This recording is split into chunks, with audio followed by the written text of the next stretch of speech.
होली तो बीत गई, लेकिन उम्मीद करते हैं आपकी होली शांति के साथ बीती होगी, क्योंकि होली से ठीक पहले एक संक्रमण बड़ी तेज रफ्तार के साथ पूरे देश में फैला था। संक्रमण ये कि मेरी होली मैं मनाऊं, तेरी ईद तू मनाए। जुम्मा साल में 52 बार आता है, होली साल में एक बार आती है। तो मुस्लिम समुदाय के लोगों को यदि किसी को लगता है भाई आपको होली के रंग से आपका धर्म भ्रष्ट हो जाएगा या जो भी है, तो वो उस दिन ना निकले, घर से ना निकले। और यदि निकले तो उसका इतना बड़ा दिल होना चाहिए, वो दिल होना चाहिए कि भाई सब एक जैसे हैं, रंग तो रंग है। बात यहीं तक रहती तो शायद ये संक्रमण न होता।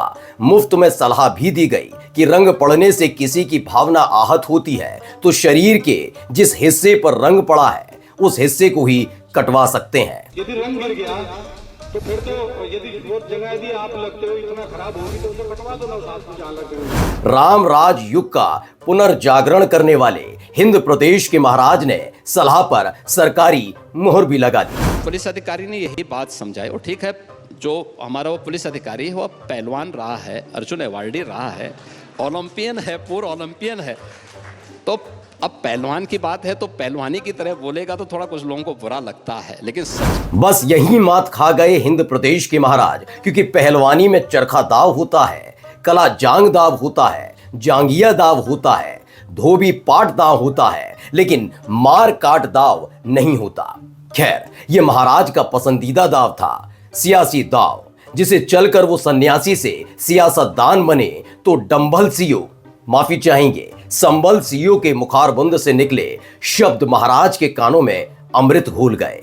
लेकिन ये भीषण संक्रमण बढ़ता चला गया और इसकी चपेट में खाकी वालों से लेकर खादी वाले आते चले गए। ये तो मुसलमानों को तय करना है ना, क्योंकि भाई जब होली होती है तो उनको दिक्कत, रामनवमी होती है तो उनको दिक्कत, दुर्गा पूजा होती है तो उनको दिक्कत, तो हम लोग के साथ इलाज कराने में भी हो सकता है उनको कोई दिक्कत हो। तो मैं तो मांग करती हूँ महाराज जी से, कितना खर्चा हो रहा है तो एक कमरा बना ही दिया जाए और एक बिल्डिंग, एक तरफ विंग बना दी जाए कि आप जाके अपना इलाज वहाँ करा लो भैया, हमारे साथ अगर आपको रहने में दिक्कत है। कुछ लोगों को ऑब्जेक्शन है, वह लोग जैसे महिलाएं इनका हिजाब पहनती है तो मैं उनसे निवेदन करूंगा त्रिपाल का, जैसे मस्जिद को भी त्रिपाल से ढकते हैं तो त्रिपाल का हिजाब बना लें और उससे वो लोग जा आ सकते हैं तो उसमें परेशानी नहीं होगी और उनको आसानी से अपनी नमाज अदा भी हो जाएगी। ये कितना मारक और घातक संक्रमण रहा, इस बात का अंदाजा इसी को देखकर लगा सकते हैं कि इसका असर हिंद प्रदेश के पड़ोसी साम्राज्य मगध प्रदेश में भी देखने को मिला। डबल इंजन की सरकार होने का दावा करने वाले सिपाही डबल संक्रमण से गुजरे। अगर बारात दिल हो तो बाहर आवे, अगर रंग भी लग जाए तो कोई बात नहीं। औरंगजेब की कथा कहानी चीख चीख कर सुनाकर कंठ सो जाने वाले फिर रोजे और होली वाले संक्रमण ने उन्हें घेर लिया। खैरियत ये रही कि संक्रमण का असर सीमित ही रहा, बस एक को छोड़कर।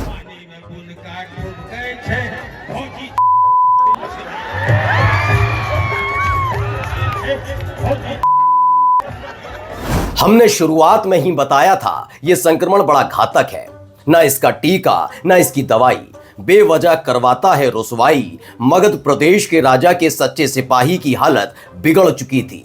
बंदर इंसान के पूर्वज हैं, किताबों में पढ़ा था, जिसका प्रैक्टिकल विधायक जी ने स्वयं कर दिखाया। एक प्रैक्टिकल उड़ीसा विधानसभा में भी हुआ।